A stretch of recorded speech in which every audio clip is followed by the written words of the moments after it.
everybody, and how are we? It looks like I have a new feature on Prism, which is very interesting. Looks like I might be able to move it though. I'm not sure whether or not it's actually helpful. It's telling me that I have 85% battery left. I can see my volume moving. We'll see. There's a little cross, so I may be able to get rid of it. So hello Ginny, hello Tish, hello Tricia, hello Catherine, hello Carolyn. Hello to anybody that popped up before the chat. Said hello. Hello Fran. Hello Rosie Rue. How is everybody? How's everybody been? You will notice my freshly clean locks. Hello Mary, Mummy Sanderson. I've had a bit of a week. Well, I've had a bit of a fortnight because if you recall... Oh, hold on. Rosie wants a round of applause.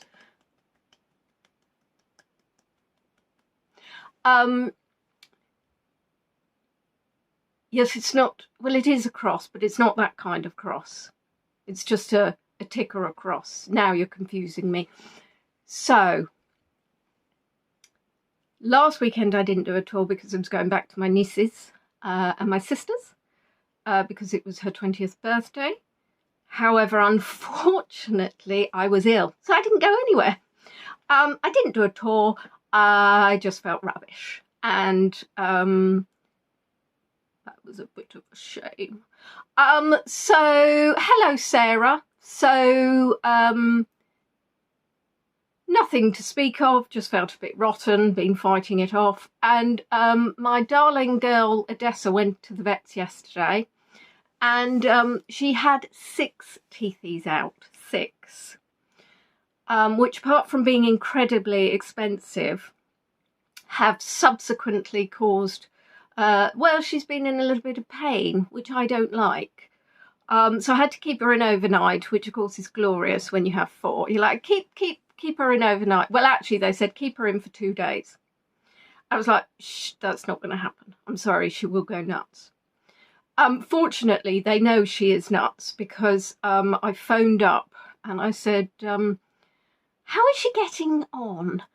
And they said, well, she's currently not allowing us to give her the pre-med, so we're not sure if we're going to be able to go ahead with the dental at the moment. Hello, Susan. So I was like, no, yes, that's Odessa for you. Oh, marvellous. At the time, I was volunteering for the hospice. There was a lantern parade. I keep calling it a candle parade, but it was a lantern parade down Maidstone High Street with community groups, schools, etc. And so there was lots of noise, couldn't really hear. Okay, my vet phoned back about 7 o'clock. And this is when the performances are going on. And I'm literally crouching down. Hello, darling, are you coming in? I was crouching down on the floor, speaking, hoping that I could hear him and he could hear me. And at one point I was talking to him. He said, I'm sorry, all I could hear was technical difficulties, which of course there were indeed technical difficulties during the performance. Are you going to say hello or not? No? Coming in to say hello or not? Diva. So thankfully they managed to sedate her enough so they could do what they needed to do. Come on then, yes, say hello to your fans. Oh, hello Peachy, hello Peachy. So yes, so of course that evening I put earplugs in because I knew she would not be happy. I did think about, shall I put her in my bedroom? And then I recalled many years ago when she tore up the castle. Oh, hello! Hello, Nikki. How are you? When she tore up the carpet. So I thought, no, that's silly. She can tear up the tiles in the bathroom. So I made sure Peach had an emergency toilet because, of course, that's where her toilet is. And, of course, Odessa then did scratch at the door for a bit of the night, but it was most important that she was kept in because obviously she was under the influence of various drugs that they'd given her and I didn't really want her going outside. However, I woke up and it was about 7:45 and I just thought she can go now. And then she hasn't really been herself until this evening, when I'm thankful that actually she seemed to enjoy her meal this evening, so that's good. Hey, hi paw, woohoo, woohoo, woohoo, woohoo, huh, take that, boom, boom, boom. Yeah. I am very pleased to hear the brain is much better. Sorry, I appear to... she's kind of stuck. Oh, hold on. Right, I'm slightly distracted, so I'm going to press across. Sorry. I'm going to get rid of that. Oh, can I? Oh, yes, it's gone. That's good. And nobody broke. Nobody fell off. Hello, Mike. You've just arrived for the fur on the Vaseline round the chops. Ah, but good news. Actually not late, although if you're going to do your usual on the hour and say, oh, sorry, I've got to go, then yeah, you can go on the naughty step just for that. So that was a very expensive 6 teethies, and if I remember, I will post a little photo, because you got this little sheet, and there's a photo of the inside, obviously the inside top and the inside bottom of her mouth, showing which teeth have been removed. Hello, Robin. One of her little fangs. I mean, to be fair, they're quite big fangs. Hello, Trista. Oh, Mike can stay for the whole thing, not just pre-love. Oh, hallelujah, hallelujah. That's jolly good, because this one I've put splendid, huge amounts of effort into. Not that I don't do that all the time. And then I went to the cattery yesterday and saw cats. One called Milo, who's a beautiful black cat, beautiful little black cat with just a sprinkle of white fur here. Do have a bit of a weakness for black cats, especially if they have the name of Milo. But obviously, I didn't rehome him. Did I get to keep the teeth? Well, Tish, the funny thing is, I did think, should I ask for the teeth? Should I ask for the teeth? And then, you know, she get to take them with her when she goes to heaven. And I thought, also it'd be quite interesting to see these teeth, you know. But the thing is, I think that probably maybe they don't all come out in one go and you have this beautiful, you know, like when teeth fall out, there might be, you know, a bit of there and what have you. What does she get from the tooth fairy? She gets from the tooth fairy me spending £800 to get her teeth removed. That's what she gets from the tooth fairy. She also gets her mummy hand feeding her because she's being a bit funny and the medication needs to go in food or with food. So yes, that was yesterday. Today she ate from the bowl, so I think that means her teethies are feeling a bit better. Well, not her teethies, let's face it, they've gone. Her mouth, her teeth, I'm guessing, don't feel anything except for... Oh, Susan doesn't like all this talk of teeth. It's making her feel yuck. Let's think of something even grimmer for Susan. What can we think of that's even grimmer for eyeballs, Susan? Would you like us to talk about eyeballs? What's wrong with teeth? I mean, goodness gracious me. Her gums, yes, Robin. Her gums, she's going round like that now. Hello, my name's Dessa. She didn't speak English before the dental. And now not only is she gummy, but she can actually speak English. What else have I done? Did some recycling today, goodness gracious. Took advantage of the lack of rain. Don't tell me I don't know how to live. Sarah also had the dentist. I've got the dentist. Oh no, Susan, you know what that means. I've got the dentist on Friday. So I do hope you're all joining me for the Valentine's quiz on Saturday, because of course it is Valentine's Day on Saturday, and therefore we have the quiz. The only caveat is I have my broadband being replaced on Friday the 13th, which in hindsight is not necessarily the greatest thing. Have I got the dentist this Friday? No, it must be the Friday after. Anyway, so it's the broadband this Friday. So there is a chance they might break the broadband. I don't have any signal. The option is that I go somewhere where I have mobile signal and do the quiz. or I just sit at home and cry. Just keeping an eye on the time here, keeping an eye. Oh, look at that. 3 minutes to go, 3 minutes to go. Sorry, I'm just, looks like I've got a massive hand, but I'm sure they are normal sized hands. Yes, so who is coming to the Valentine's Day quiz? I know it's a Saturday, not a Sunday, but it is Valentine's Day. I know some of you may be loved up with your other halves, your pets. Ah, there you are, Spanner. There you are, Spanner. Mummy beat you by miles. Spanner was on the TV. If you didn't see my post, Spanner was on the TV, and I had a lovely time screenshotting the TV. Minus 31 degrees centigrade. I can't even compute. Minus 31 degrees. What time Saturday? I've no idea, Tish.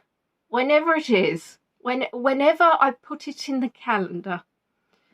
6, 6:30, 7, something around then. I don't like to be too outrageous. Well, as you know, Claire, my Valentine's Day quizzes aren't necessarily very romantic. That was really terrible. I apologise to all the French people.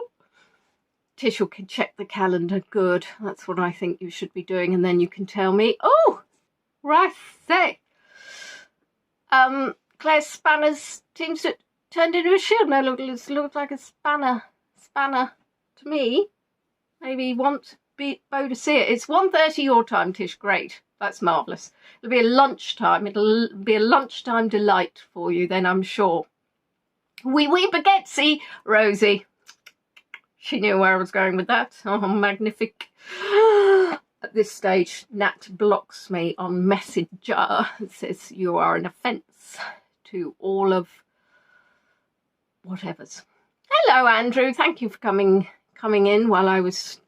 right, it's 6 o'clock on the nose. That's absolutely wonderful. Well done, everybody, for joining. Please give yourselves a round of applause, especially for everybody that was on time, which is all of you. Anybody afterwards is not. Now, this is a tour about Kit's Coty House and Little Kit's Coty House. I am going to, because we have had a couple of incidences in the past where the video isn't showing right on the screen. So what I'm going to do is I'm going to put the video on the screen, and I'm going to say to you, please let me know whether or not that is actually, can you see me above, beneath, to the side? I will wait for you to confirm before I press play. And what I'm going to do is reduce the sound a little because it was very windy on the day. So we'll try to get to the best volume setting for you all. If you could just all pile in, because I'm just seeing lots of hello Ronnies at the moment, pile in with the video placement. Full screen. Right, splendid. Let's press go. And then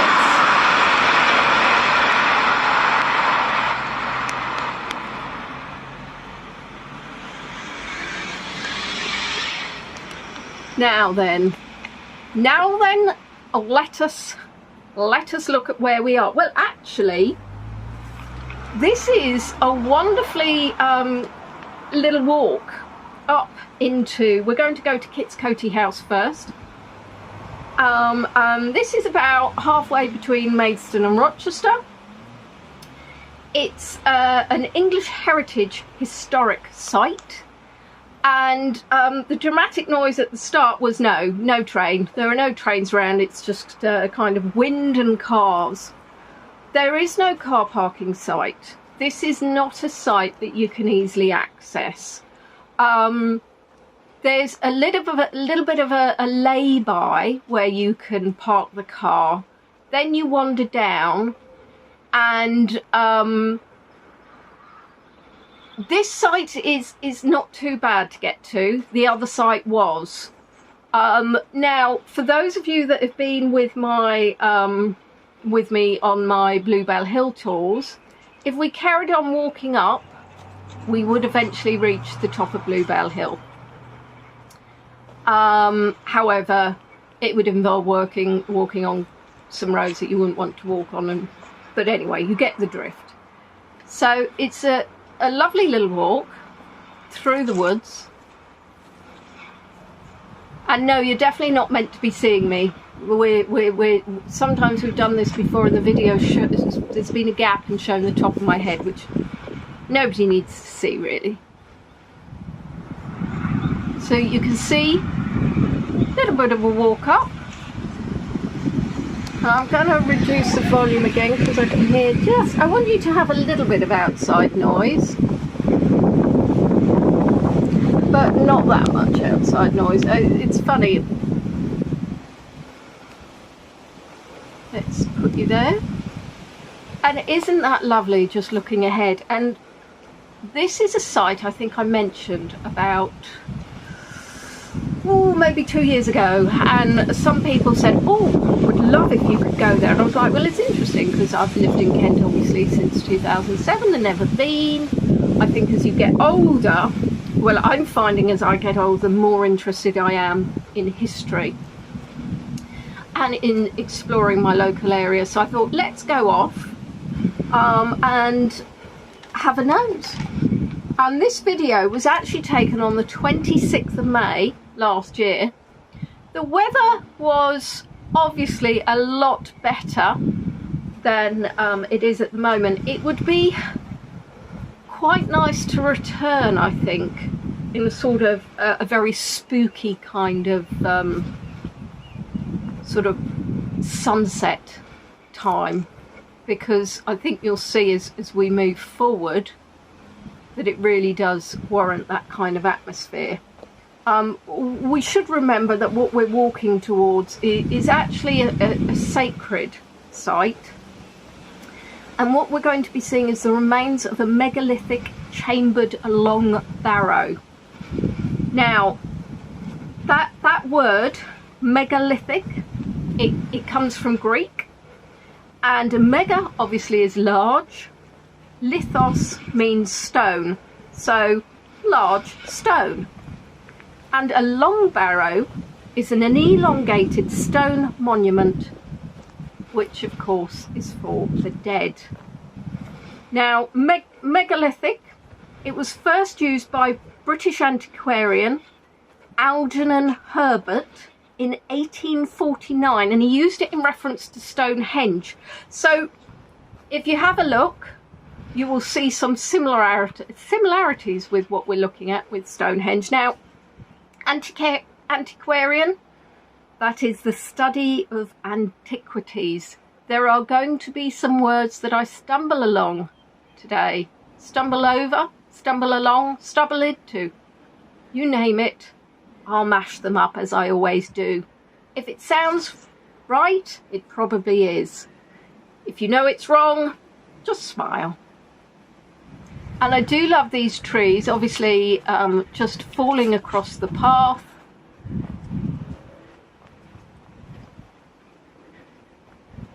And hello to those joining. We're walking, as I say, wouldn't this be marvellous to walk up in sort of a very, or even a misty, dark night, although I'd be far too terrified, of course.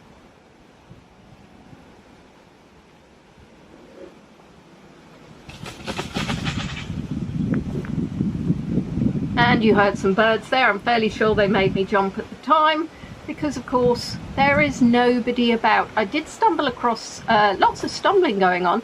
I did come across a couple of people on my journey after here.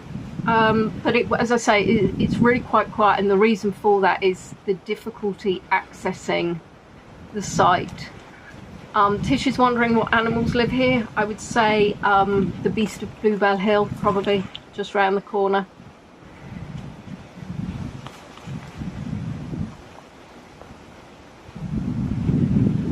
Lots of things to trip over, lots of tree roots. As you know, my favourite walks, I always end up having to take my life in my own hands, not face plant. Now the burial chamber. So there is a field actually, so across this field would actually have taken me probably to where I parked my car. However, obviously don't have access to the field. Squirrels, badgers, yes. No lambs, definitely not. Foxes trotting along, I'm sure. Mice, rats. And then we come out onto this view.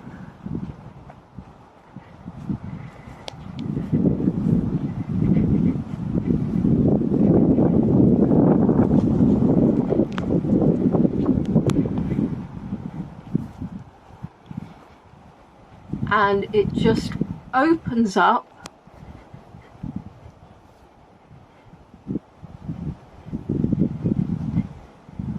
and I'm teasing you a bit here if I'm honest.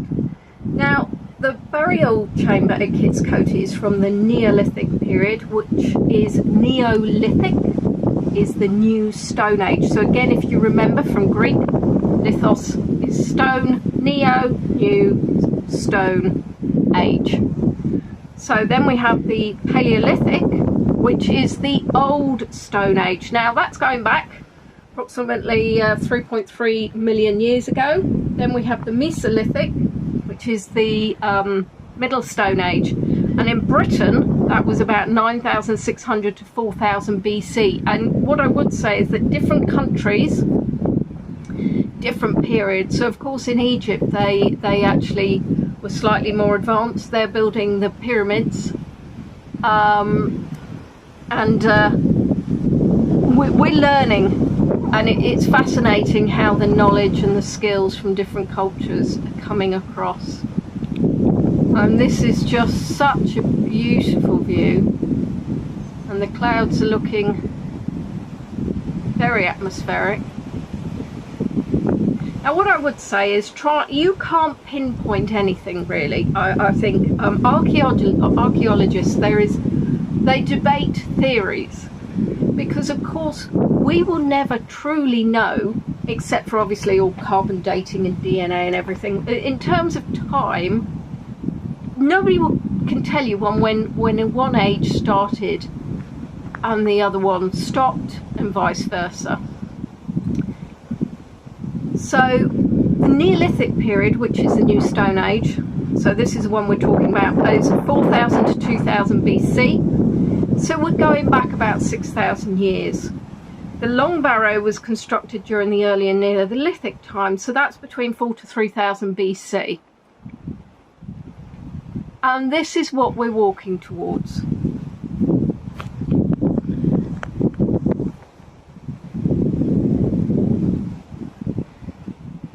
And of course, I want you to remember, or be aware of the fact that back in Neolithic times, it wouldn't have been open like this. So we're seeing it now as it is, with a beautiful view. But it likely would have been a clearing surrounded by woods.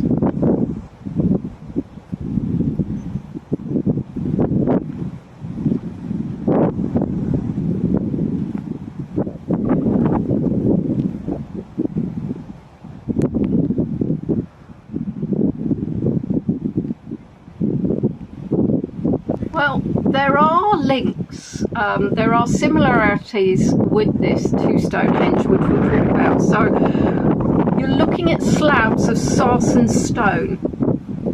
They are incredibly hard silicified sandstone, and those were used at Stonehenge. These stones were formed many millions of years ago, about 55 million years ago, but again, give or take a few million.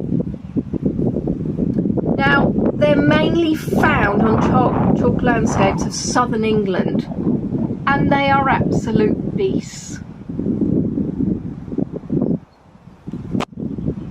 It is indeed, yes, we'll get onto that, Mike. So what you've got is you've got your three uprights and you've got your capstone. Now, long barrows are believed to be used for communal burial. they were open to add bodies and parts of bodies that had been stored or buried somewhere else. Now, chambers obviously underground. Many sites had people go in over the years. They might add, remove items. So the problem is, so sorry, at the time when they're burying, they'd add the bones and they move them around to fit. Unfortunately, once we'd gone past the period, so much later on in time, we've had people going in and actually removing items or removing the stones. So archaeologically, it's very much a challenge, because what you're not looking at is you're not suddenly being able to excavate an untouched site.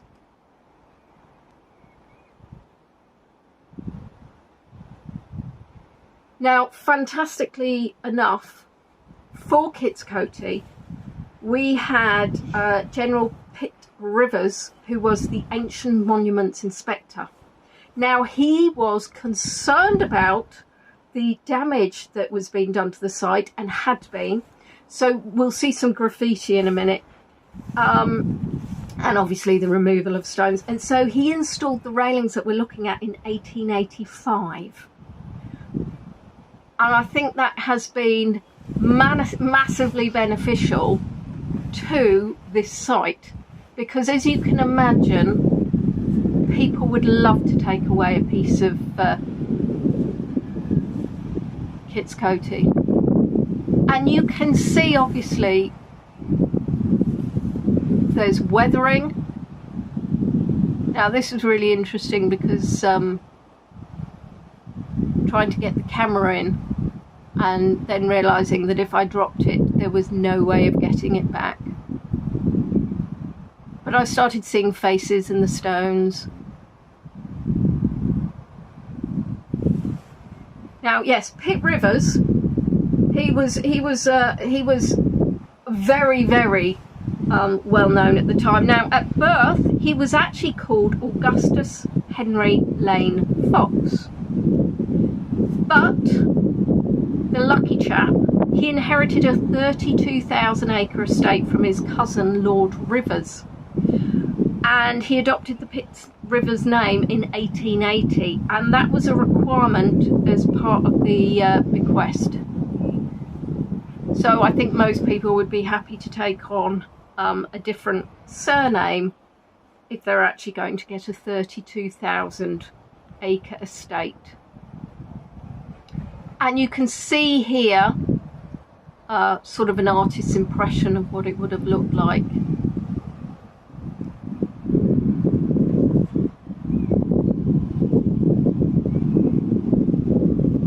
I'm not sure you would want to stand too much underneath it. So you can see Kitskote House, Little Kitskote House, which I'll be showing to you later.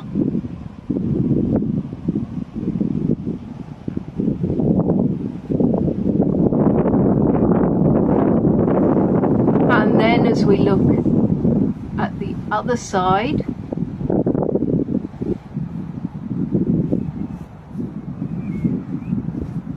and then you ask yourself, of course, how did they even manage it? And commitment.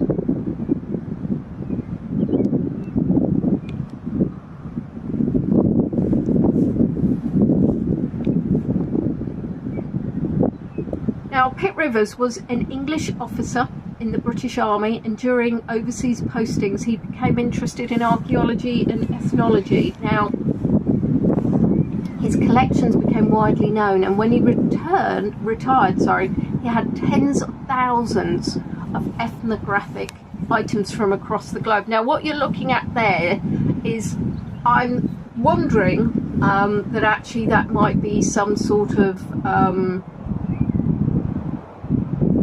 perhaps offerings, I would like to think, rather than sitting there and just setting fire to things. So can you see here, can you see now the graffiti that I was talking about? So you can see there the date 1885.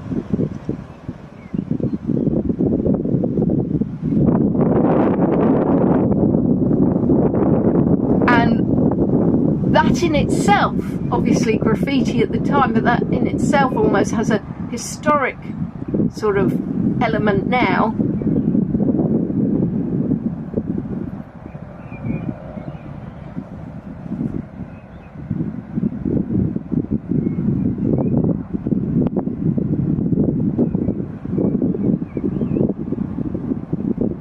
And of course it just demonstrates how people always like to leave their mark, don't they?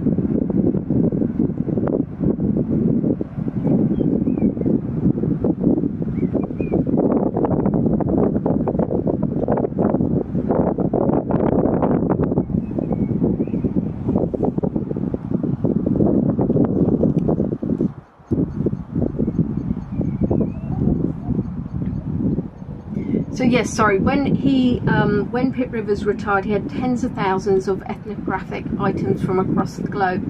So there is actually a Pitt Rivers museum in Oxford, and his Wessex collection is near Stonehenge in the Salisbury Museum.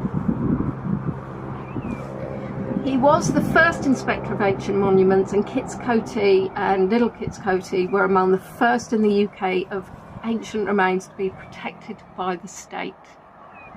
He's actually got a blue plaque in Grosvenor Gardens, which shows that he lived there, and he and his wife had 9 children. Now, 9 children that lived to be adults, so unfortunately there may well have been others that didn't quite make it. Obviously, if you think about the times that he was living in. Yeah, unfortunately people would still cheerfully damage these sites. And I dare say if somebody was that... I was listening to a podcast and somebody was talking about...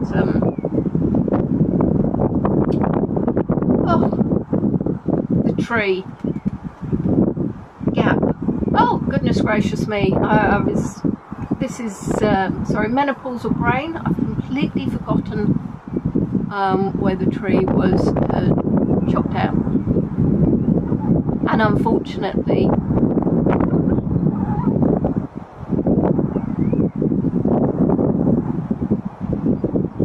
something that is 6,000 years ago, I think, should be really... Sycamore Gap. Thank you so much, Spanner. I knew somebody would put me out of my misery.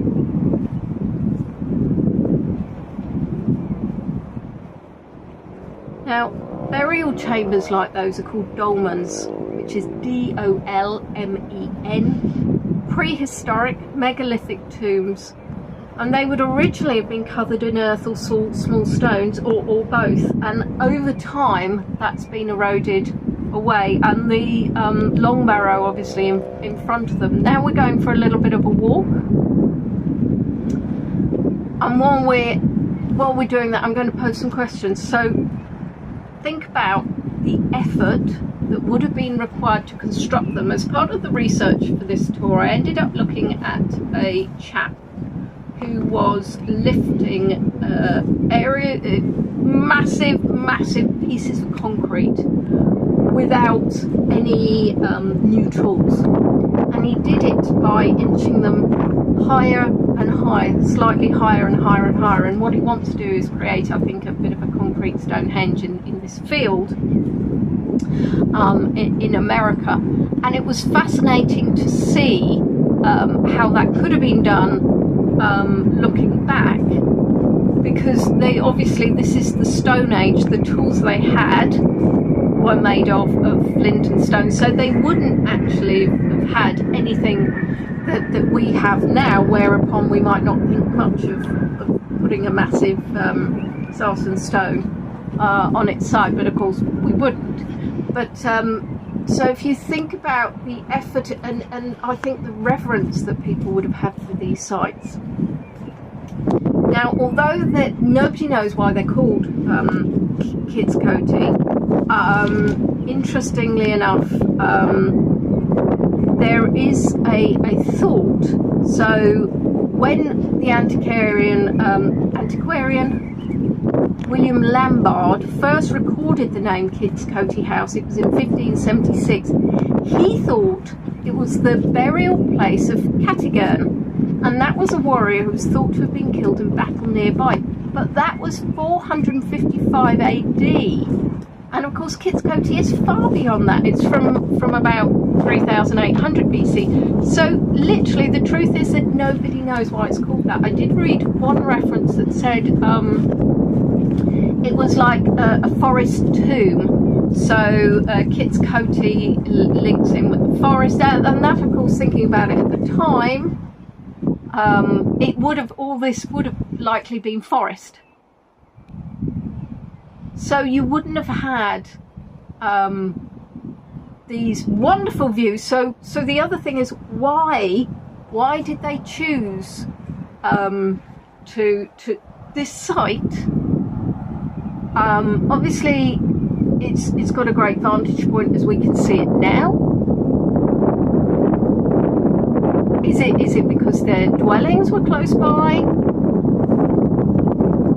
And who got to go in them? So who was deemed, and again, just don't know, unfortunately, because some areas haven't been properly excavated, but even those that have, they don't necessarily have the bones remaining or the whole bones remaining, so you can't necessarily find out what the linkages are between the people who were buried there. Are they related? There was a thought that perhaps they put the chiefs in, or the people that were not chiefs as such, but those who were in perhaps more senior, but actually they find lineages.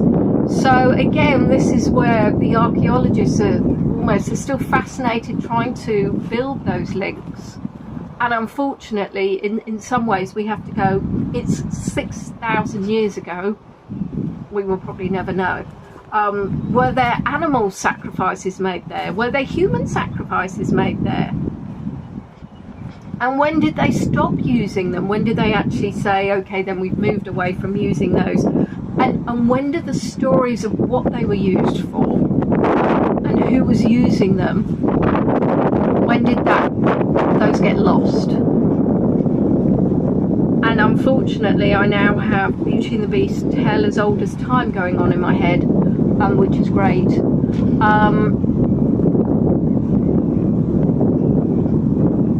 So we're just walking around the site now. Now, an Ordnance Survey field investigation in 1959 recorded the mound as approximately 80 metres long and 33 metres wide, with an average height of 0.7 metres. Now, the tallest of those uprights is about 2.5 metres above the ground. The capstone is about 4 metres by 2.7 metres. Now, in the late 18th century, there was minor excavation, but that didn't really reveal anything. The chamber itself has been open since at least the late 16th century. So you can imagine, obviously, how much interference that there would have been on this site.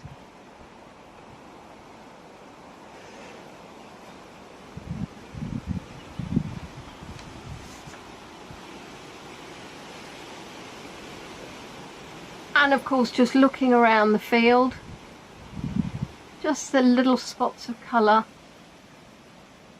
But in the second video, if you're looking for colourful flowers, then you won't be disappointed.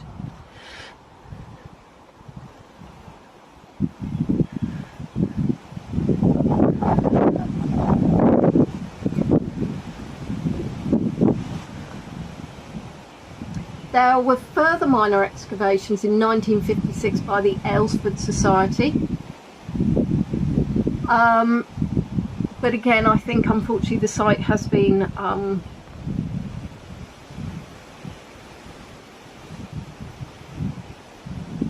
too much has been lost, sadly, I think. Now, there was apparently a large stone at the end of the long barrow. It was called the General's Tombstone, which sounds fabulous, but sadly it was destroyed by blasting in 1867. So if you think about when obviously centuries pass, and people not necessarily caring about the history or understanding the significance of these historic sites, may just be wanting to use the land, or they may be concerned about the precariousness of the stones, or is just weather away. As far as I'm aware, the field is probably owned by somebody else, and it is the historic site that's looked after by English Heritage, but I don't know because there is nothing to sort of inform of that. I imagine being so close, obviously, to the site, you could excavate areas around here and find more, and there are other historic sites across this area.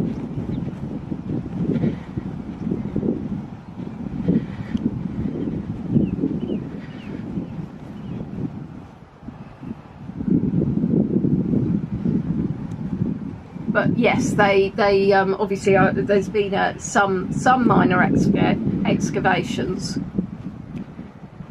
but unless it's done properly, then I think you can cause more damage. I guess there's an argument in itself. So the Time Team is a TV program that has and bearing in mind I've never watched it, has a bunch of archaeologists or archaeology students or assistants going around and sort of excavating sites and cataloguing finds. So the actual burial chambers themselves weren't, say for example, filled with lots of pieces like you might get in certain burial chambers. You might get the odd piece of pottery or whatnot.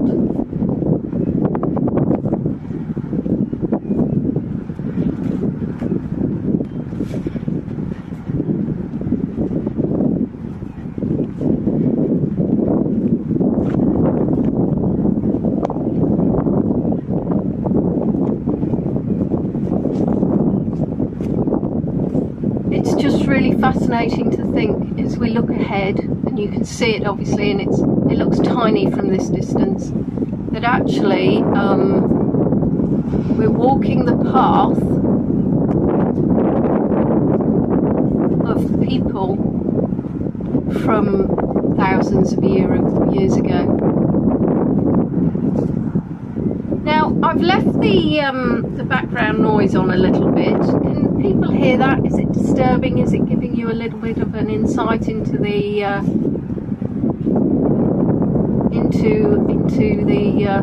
sort of weather at the time? What are your views?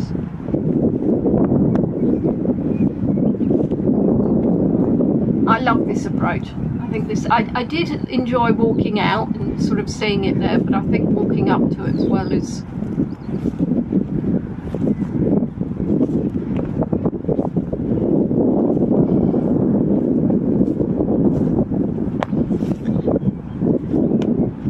see how the clouds are now showing quite dark, threatening rain.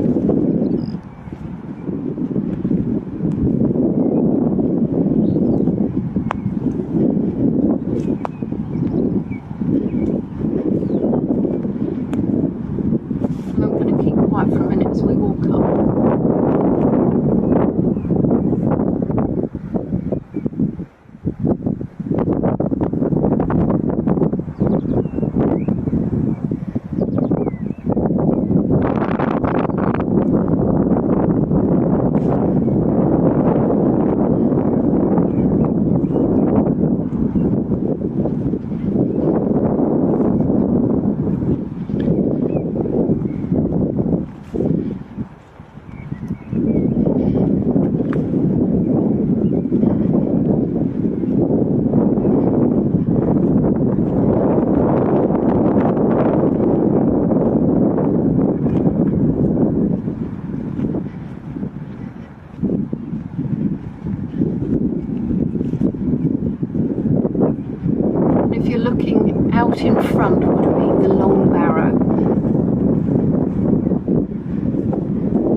view is just wonderful, isn't it?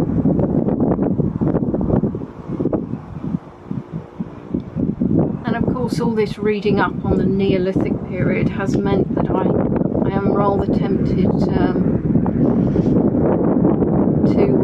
find some more. Robin asked the question, did I have an umbrella with me in case of rain? Well, no, Ginny. Ginny? No, Robin, indeed. I did not. I just got a trifle down. So can you see here at the front? And I think that no doubt there will be some possibly druids or those who obviously come to this site.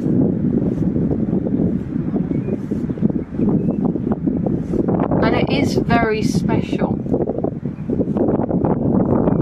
The next site that I'm going to take is also special, but unfortunately we do have pylons, which I know I spoke to you when I spoke about the ghosts of Bluebell Hill. I do wonder that site with the electrical interference.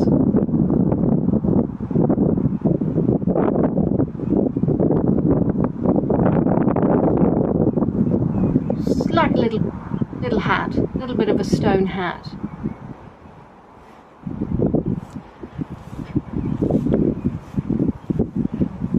Just think about the act of just lift up that stone, pop it on the top, not a problem.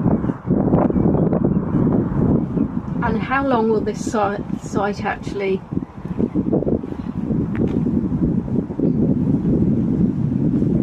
last? Will it still be here in 6,000 years' time?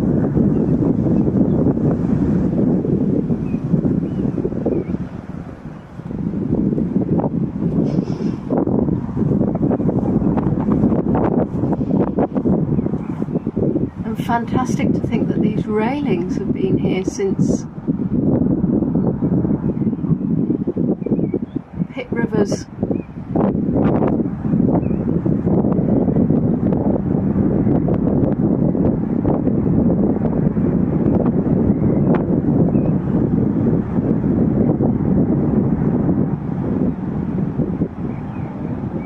You can see the stone up close, and of course that white circle. What is it?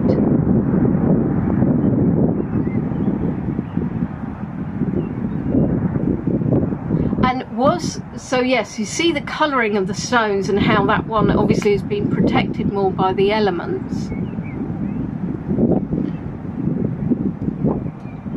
And underneath you can see just look at the size of that stone.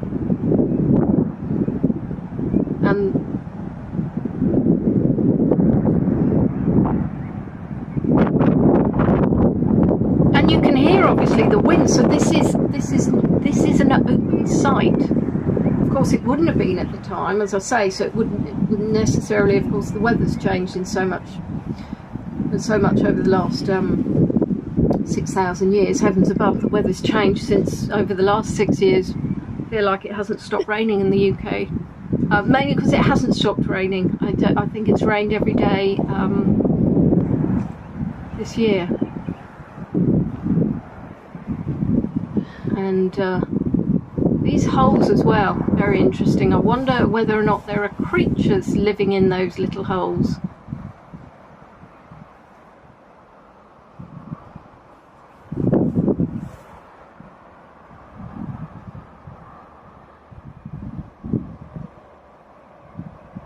And look, we have snails. Significance of the white circle, I'm going to leave it up to your imagination. I have no idea. Oh, did you now? There you are, there's that face. Can you see the face? I know you can. And would you stick your hand in?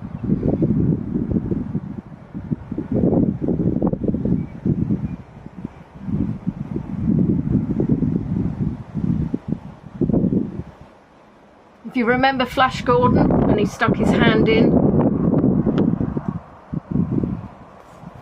hasn't. No, I did realise actually it hasn't rained yet today, I don't think.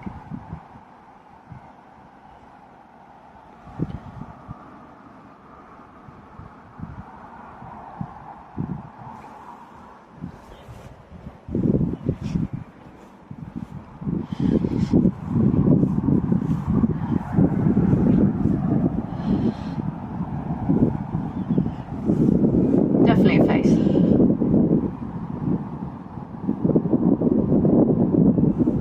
Very nice railings they are too. Now, of course, the Stone Age is so called because people used stones for tools. So up till then they'd been using their hands. Oh, it's the lovely Gerard. How wonderful. It's been so long, Gerard. I mean, it's nearly been as long as the Neolithic times, young man. And interestingly enough, Gerard, I was thinking, wouldn't it be lovely to arrange a little bit of a get-together in London? See which voyagers were free, a young Natalie, anybody that wants to. And there you are. There's your last look at Kit's Coty before we move on to little Kit's Coty. When was this filmed? This was filmed on the 26th of May last year. Oh, Tisha's got splendid memory. Either that or she wrote it down. And then we're just going to have a little walk because I found something that was quite interesting.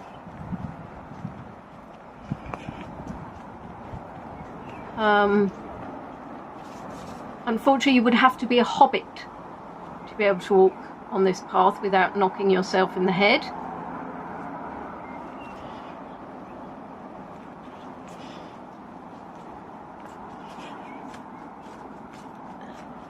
Well, I'll need to be probably reminded because I have these amazing ideas and then I forget.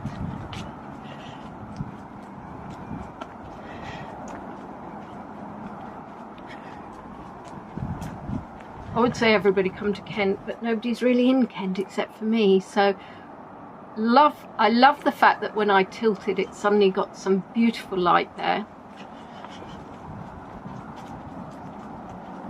Dublin Dave, Dublin Dave, Dublin up.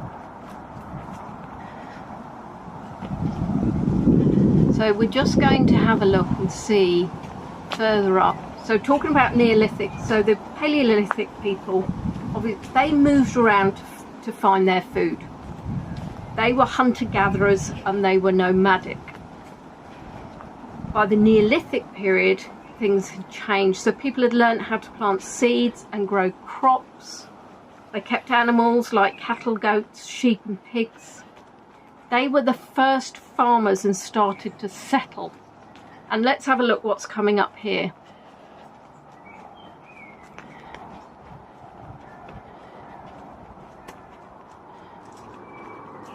But not this little thing, obviously, that I'm showing you here. This is obviously showing you could walk in that way to get to Kit's Coty, but only if you did a little bit of dancing under that branch. This.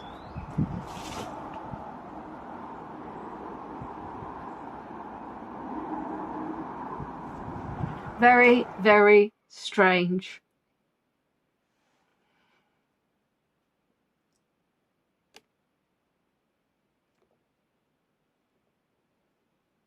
So now we're going to go on to the next section of the tour, which is actually going to Little Kit's Coty.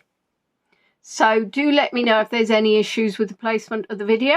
And what I'm going to do is when we first look here, so I walked from Kit's Coty to Little Kit's Coty. It's on the road. There is no pavement.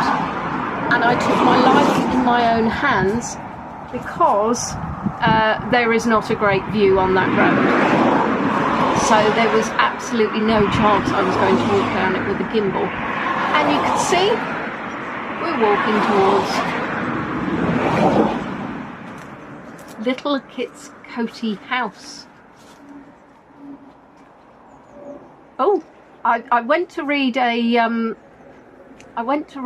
Gerard's chat, and I've accidentally knocked the entire video. And I told you about colourful flowers, and here they are. Is this not spectacular?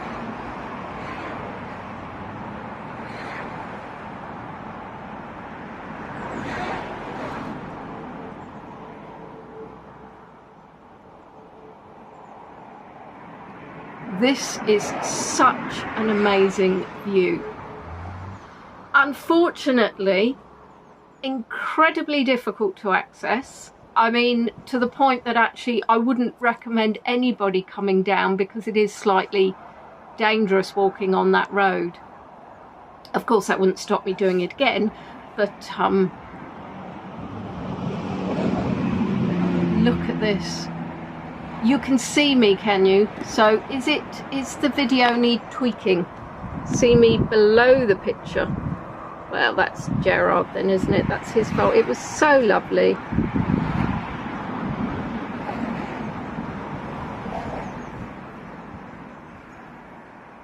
Right, how does that suit? Does that resolve the issues?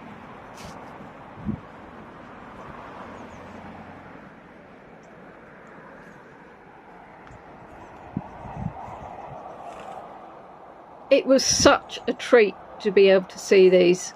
Absolutely spectacular. And fabulous biodiversity.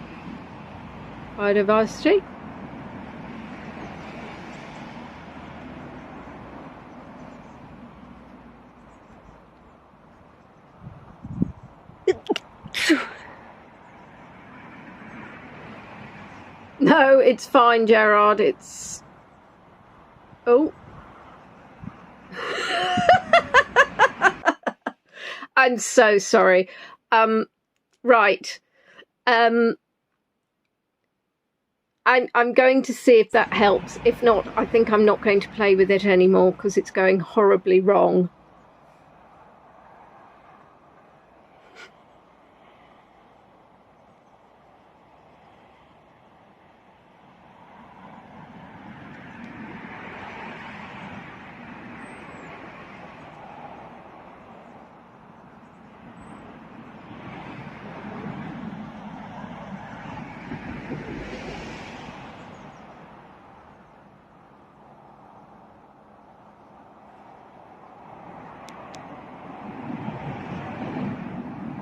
I've got all the skills. I've got all the skills, haven't I? So as we know, the Neolithic period brought about the first farmers. They started to settle, and they created clearings in woodland, as we know. They grew wheat and barley, which could be ground into flour. Some grew beans and peas, or a plant called flax, which could be made into clothes. They also had dogs to help on the farms. Their houses had wooden frames. So we're now moving into what we could actually relate to. However, we have to remember, obviously, a completely different way of life to the way that our farmers would do now. Now we're looking at Little Kit's Coatee, which is also known as the Countless Stones. It's all that's left of a burial mound, and it was damaged in 1690. There's about 20 sarsen stones. Site's also looked after by English Heritage. Now, a letter from around 1690 says that there were 13 or 14 great stones, 7 standing, all covered with one large stone.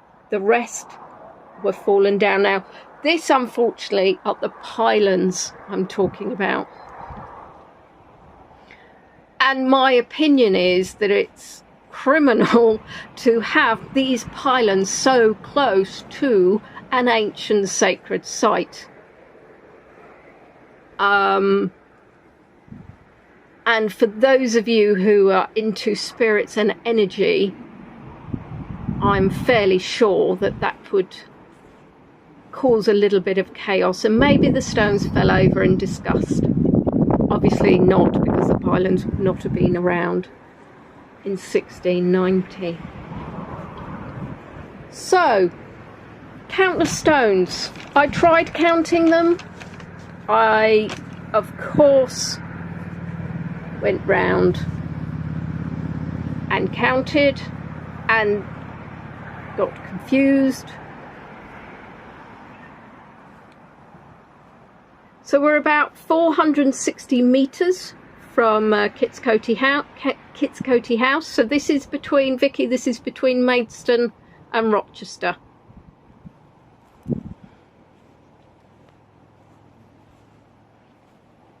Now, why the stones on the ground?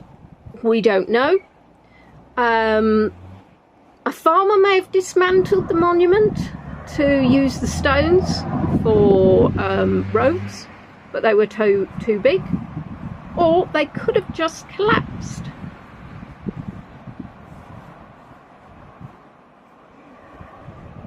And again, it's such a shame we will never know how they really looked, because if we're looking at the stones now, they could have been an even bigger burial site than the one that we've just seen.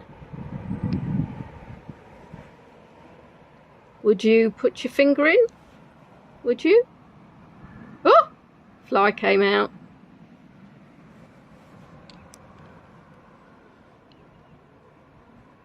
Now, in 1722, the antiquarian William Stukeley visited and the stones had been pulled down. Now, why the countless stones? Now, folklore says the stones cannot be counted, that's why we call them the countless stones, but there's obviously lots of different tales. So the baker's tale has a baker putting a loaf on each stone, but they either disappear, or the stones move, or the devil appears. Now, the bakers, obviously, so there's also another tale that says if you manage to count them or move them, you will face bad luck or die. Another story is that they're petrified humans who can be freed by correctly counting the number of stones. And this site hasn't been excavated.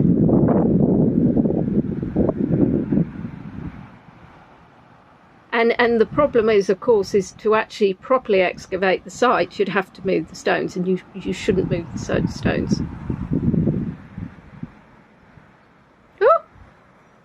Oh, and I got my finger stuck.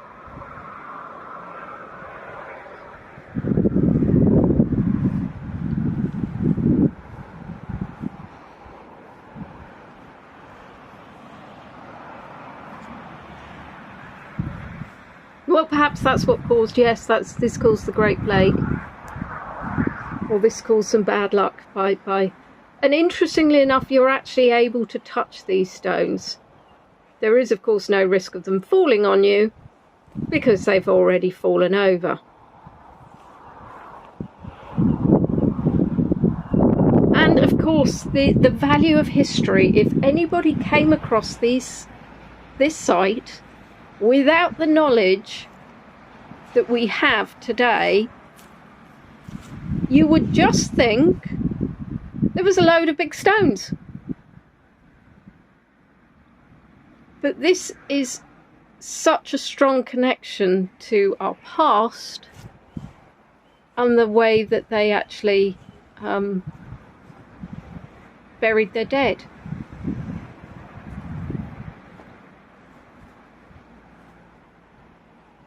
And in some senses, do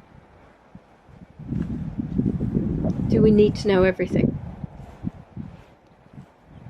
And is it better to let them lie?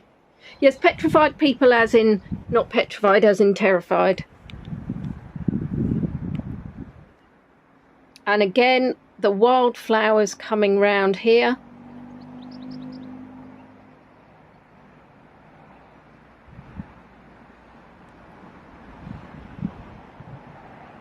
Oh, the question of why you would want to count the stones? Well, why wouldn't you?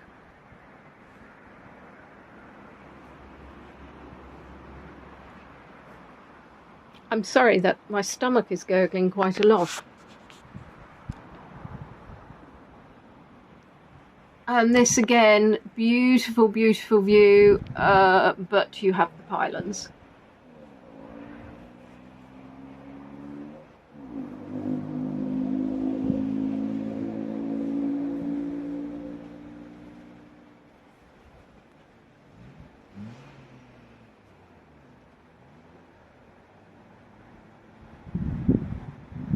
And you can see the bees, no doubt butterflies, zooming in on the pollen. And this was just super timing on my part. Not aware that I was going to find these beautiful, beautiful wildflowers. And that view is just wonderful.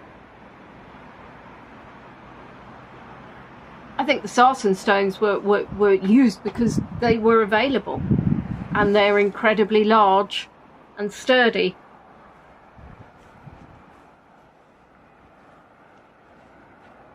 But what I would say is, I am not a historian. I do have a history A level, but that does not qualify me to be a historian for more than one reason. When I did my A levels, it was more than a couple of years ago. I really was studying more about World War II, World War I, and not around, sadly, the Neolithic period. And of course, I'm also not a geologist, and I do know some of my colleagues perhaps might know all about the different features of the stones. I do know that they're hard silicified sandstone, so the same as they used at Stonehenge, and they were formed about 55 million years ago, and they're found on the chalk landscape. So as we're looking at Kitskote, we could see those chalk cliffs, and as you drive up Bluebell Hill, you will see that chalk landscape. Of course, as you get into the world of Kent, you're looking more into clays.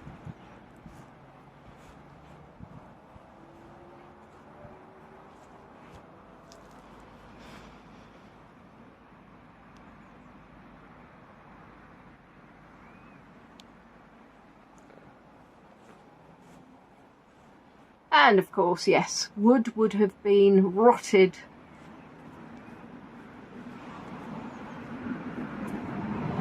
very, very soon after. They didn't have access to the preservatives we do. And English Heritage, so this is another English Heritage site, they care for over 1 million objects and over 400 historic sites. They're a registered charity. They have bridges and bronzes, gardens and gargoyles, stone circles and secret bunkers and everything in between. It costs over £4.2 million a year to care for the sites, over 300 of which are free to enter. I did contact them around about these sites, because obviously to make sure, oops, as I just need the table, to make sure that they were happy with me filming, and they did give me permission. And for that very reason, they will be getting a legacy in my will,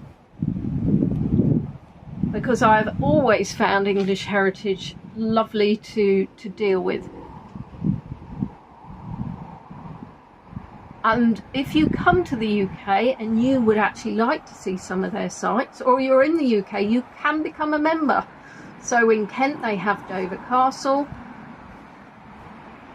and various other sites.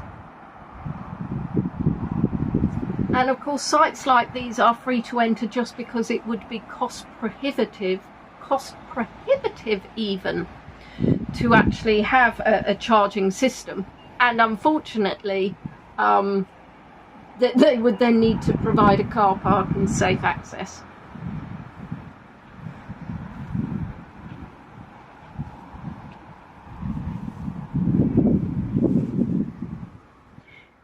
Yes, ley lines. Well, when I was down in Hampshire, of course, I remember going to one of the ley lines. Unfortunately, I don't remember where it is, but that would be fascinating to go and find again. But again, I think this is more around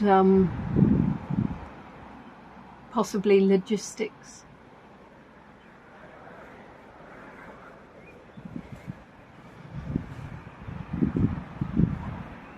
The thing is, to truly understand these sites, you would need to spend days and days and days reading.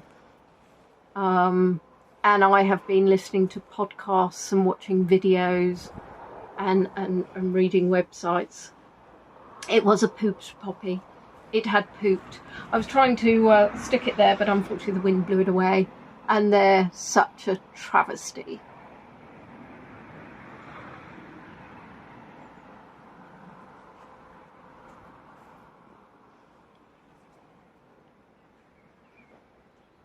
And I believe we are coming close to the end of the tour. I think we get to see a few more wildflowers.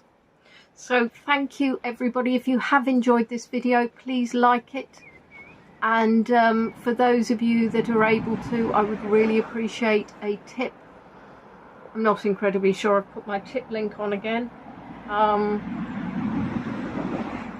But I have PayPal, I have Buy Me a Coffee.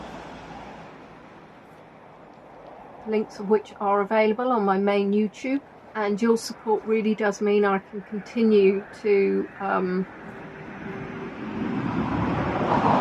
deliver these virtual tours and show you such wonderful sites like these.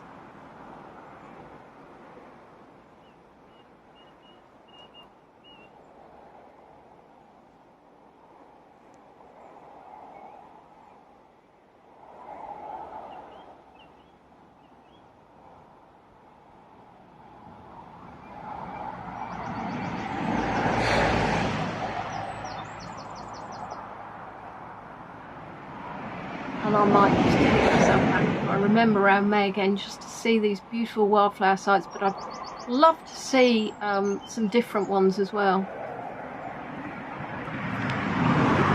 Glad you enjoyed it.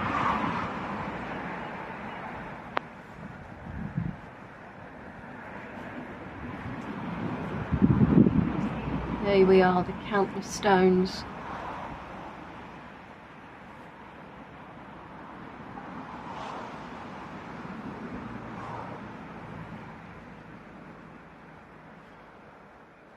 $6,000 years. Does make you think, doesn't it?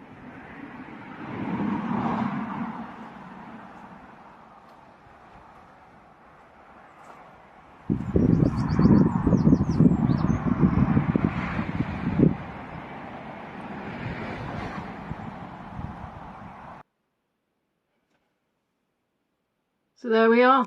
Don't forget, next Saturday, it's a Valentine's Day quiz, which for those of you that don't have a Valentine on Saturday, and those of you that do, I hope you can join me, and we'll have a bit of fun, and hopefully we'll get some of the answers. Oh, you've just moved from Glastonbury to Kent. Oh, fabulous. Yes, well, I was in Glastonbury last year. So lots of love, everybody. Take care, have wonderful weeks, and I will see you next Saturday. Bye for now. Take care. Well, it will do when I press the right button.